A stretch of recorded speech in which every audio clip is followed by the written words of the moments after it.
Welcome to the Legacy of History Project Volume 3. My name is Justice Stevens and this is Jackie Baldwin and Shaylin Kincaid. Today, October 27th, we will be interviewing Sonny Thorne at the Cambridge and Nails Regional Library. Our hopes are that you will enjoy listening to our interview with Sonny Thorne. What was the transportation like? Well, transportation was pretty well cars and trucks, as I remember, automobiles. And occasionally there'd be a horse-drawn vehicle go by. The horses were pretty well done, as I remember. They were still, near every farm had horses on them, but they weren't used for transportation too much. And there was a train at Cody's that was steam-powered when I was young, and you could make connections there to go to either to Chipman and on to Fredericton, I guess, at one time on it, or you could go to Norton and you could make connections to go to St. John or Moncton or wherever in the world the trains went. And when I was young, the roads weren't paved like they are now. They were all gravel and mud, and depended on the season how good they were. And they would snowplow them. They were always snowplowed after the snowstorms and that. I don't remember the days when they weren't snowplowed. But maybe they weren't snowplowed as often or soon after a storm as they are now. And when I was young, from the time I was probably 8 or 10 years old, I had a CCM bicycle. It was a little too big for me when I first got it, but I soon mastered it. And I drove that everywhere I went until I was about 16 or so. And it was pretty hard going sometimes on the gravel and the mud and stuff, but it was quicker than walking. So there was also a bus line that went through here too. I can just vaguely remember the first one. They called it Baines Bus Line, and it used to take people to Sussex or St. John, I guess, and possibly Fredericton. And then later years, the SMT bus run through here too. It went from Fredericton through, and I think went on to Sussex. So that's about all I remember of transportation, I guess. Did you see riverboats? No, riverboats were gone before I could remember.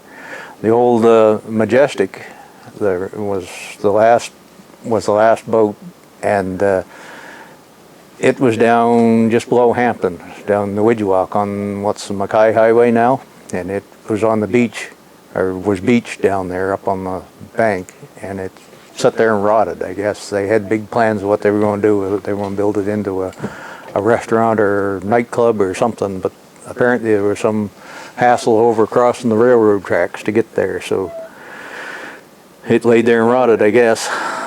So. What is the difference between a horse and an oxen? Well, a horse is much faster than an ox, and an ox is actually a male steer. It's a male cow that's been neutered, or sometimes they use cows or heifers for oxen.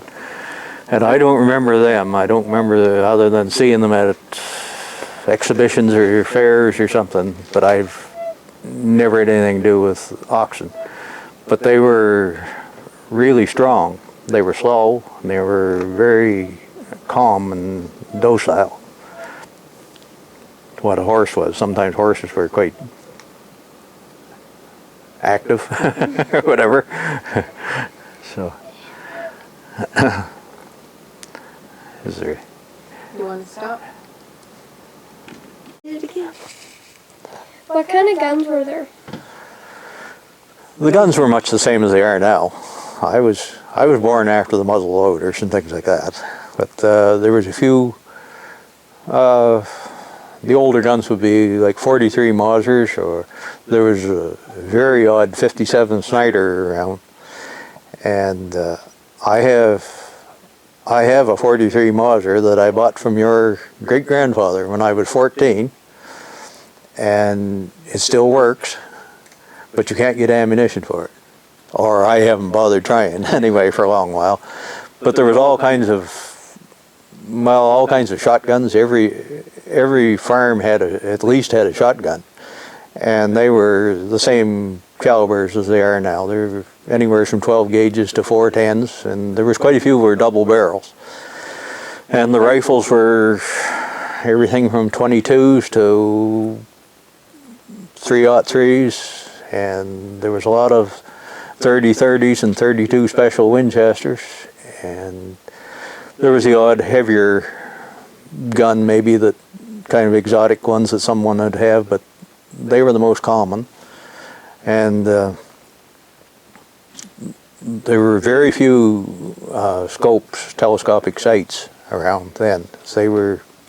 They've come in later years. They got more common. I guess they've been around since the First World War, but just everybody didn't have them then. And Did you have cats and dogs as pets when you were younger? yeah, we had. There was always barn cats, and a few of them were allowed in the house, but most of them were outdoor cats. And we had a big old dog, kind of a yellowish dog. He was kind of a terrier, but he was quite big, and we called him Sandy.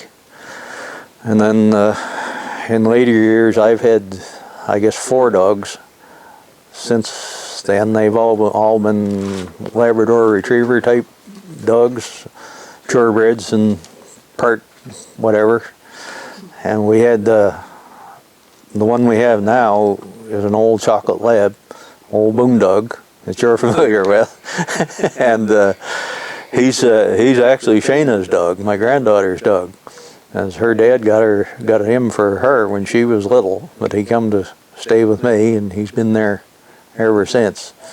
And he used to ride on the back of my 4-wheeler on my ATV. And he's gone. I've seen me go 70 or 80 kilometers out through the woods on a day's run with him with me. And he's seen a lot of country, but he's too old now to get on. He hurts him too much.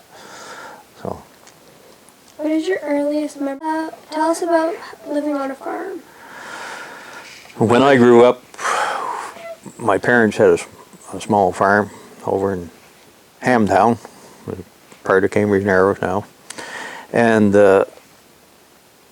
we grew pretty well everything we needed to eat, and we had cows and pigs, and a couple of occasions we had hens, but hens they weren't there all the time. They had a short lifespan there, and we used to store the vegetables that we grew, potatoes and the vegetables, in the basement or the cellar under the house. And there was a team of horses that belonged to my great uncle, and they used to be there in the winter time, but they used to go to his place in the summer. Apparently his barn he didn't have cows then, his barn was quite cold, so they used to come up and stay with our cows in the winter in the barn. And I never worked much with horses. The horses were getting too old. When I was old enough, the horses weren't doing much, and my father bought a John Deere Model M tractor when I was about 10 years old, and I soon learned to run that. And the old tractor is still there at my mother's place, and it still runs. I had it going here a while ago. You could go to work with it anytime. It was a tractor, I think it's about a 1949 or 50 or something like that. It was a couple of years old when Dad bought it.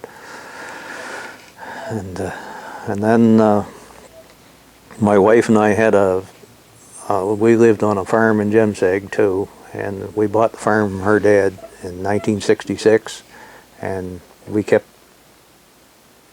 never had any cows, but we had horses and pigs. We always used to raise a few pigs every year for meat for ourselves and for our family, and we used to cure the pork ourselves and smoke it. And there was an old recipe there at the house that my wife's mother had, and that's where we get the recipe to mix up the brine or the pickle, whatever that you put the pork in to cure it before you smoke it. And we done all that, and we cut firewood and pulpwood and fished for Gasbro and shad.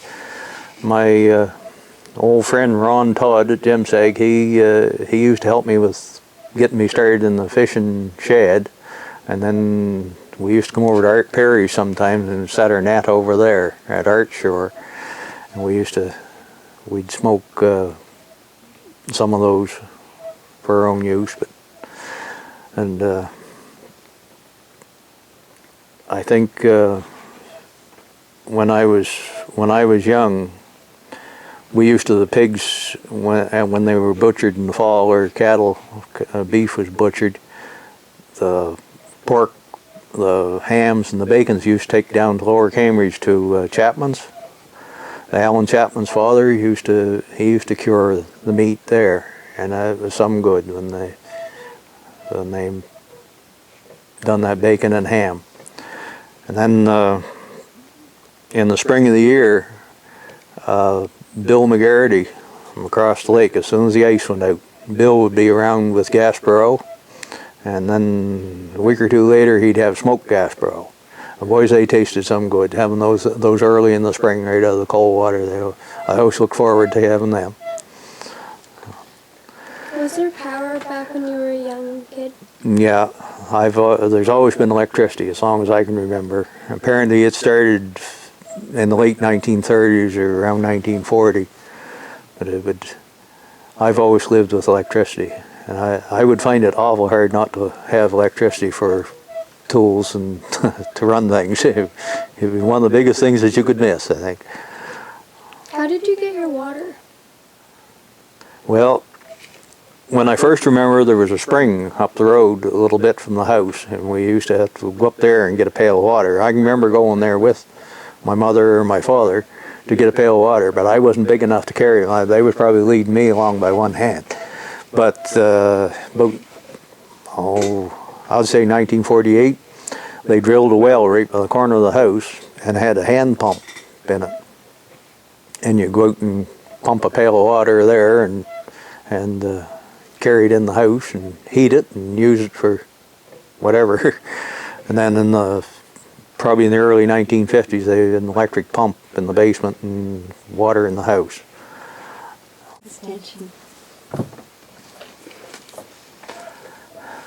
What is your earliest memory? My earliest memory, well, I couldn't really say what my earliest one is, but one I do remember is the first day I went to school. Jenny Scribner lives across the lake where Sharon Jeffrey lives. Was where her home was, and she was the teacher at the Hamtown School, and she stopped and picked me up and took me to school for a day or two, and I would say it was somewhere around the end of June probably, when school was winding down for the school year. She just took me for a day or two to get used to what school was like, and then I started to school in that fall, and that'd be in 1948, I think, and Jimmy Robichaud was the school teacher, and that's about all I remember of that. Tell us a story about your family. Well, I guess my family consisted of my parents, Ernest Thorne, and my mother was Rowena Bedford Thorne, and I had one younger brother. His name was Wayne, and my father was a pretty well self-employed all his life. He was a trucker and a farmer, and he worked in the woods, and he had worked in lumber camps and in mills and things like that, and then he worked at construction work quite a lot when I was growing up too. While I was in high school, he used to work construction work in the summertime, paving roads and things like that. My mother was always a stay-at-home mother after she was married, and she worked very hard at keeping things running and doing all the chores and the housekeeping and looking after animals and the farm and keeping tabs on us too. And my brother when he got done high school, he went to forest ranger school in Fredericton. It's now the forestry program, I guess, at UNB, but it was only a one-year course then. And he went there, and he went to Alberta right after that. And he worked for the Alberta Forestry for a few years, and then he went with private logging companies. And then he started contracting on his own, and he was killed in a logging accident in 1979. And at that time he had 3 skidders and all the equipment that goes with that business. And he married a girl from out there, from Alberta, and him and her and her 2 daughters were home this summer for my mom's 90th birthday. And my brother had 1 daughter and 1 son. His wife had been married before, and she had an older child. So, and Tell us a memory about school. about school. Well, I would say that my happiest day at school was the day I graduated and I was done. I didn't really dislike school, but each year as I got older it kept getting harder to keep going, but I was determined to get through it. And I stayed at it, and I hated English literature and poetry and that stuff. I detested that. And algebra, I couldn't do algebra at all. Well, a little bit I could, but then when you get into problems and stuff, I just couldn't figure that out. I could do other kinds of math and stuff, but I did fairly well at school. And when I finished school, I went to St. John, got a job in a garage, and I was started out as an apprentice mechanic, and I went to school that fall in Moncton at it was in the Brunswick Technical Institute. They called it then, but now it's a community college. And then I went back to St. John after I finished that course, and I served my apprenticeship at the garage I worked at there. And then I worked there until 1964, and I got my both my provincial and interprovincial mechanics license. And it wasn't too long after that I left there, and I went to we moved up to Jimseg and lived with my wife's father for a while, and I worked in Fredericton for the same company as what I had worked for in St. John. But I left there in 1967, and I went to work at the airport for the federal government as a crash rescue firefighter, and I worked there for 30 years. I retired in 97. I guess I've never stopped working, but I stopped getting paid. So. How did you meet your wife? Well, I guess my wife and I went to school together. She was 1 year younger than me, and in the year I was in grade 12, she was in grade 11. Grade 11 and 12 was both in the same room. And our bus always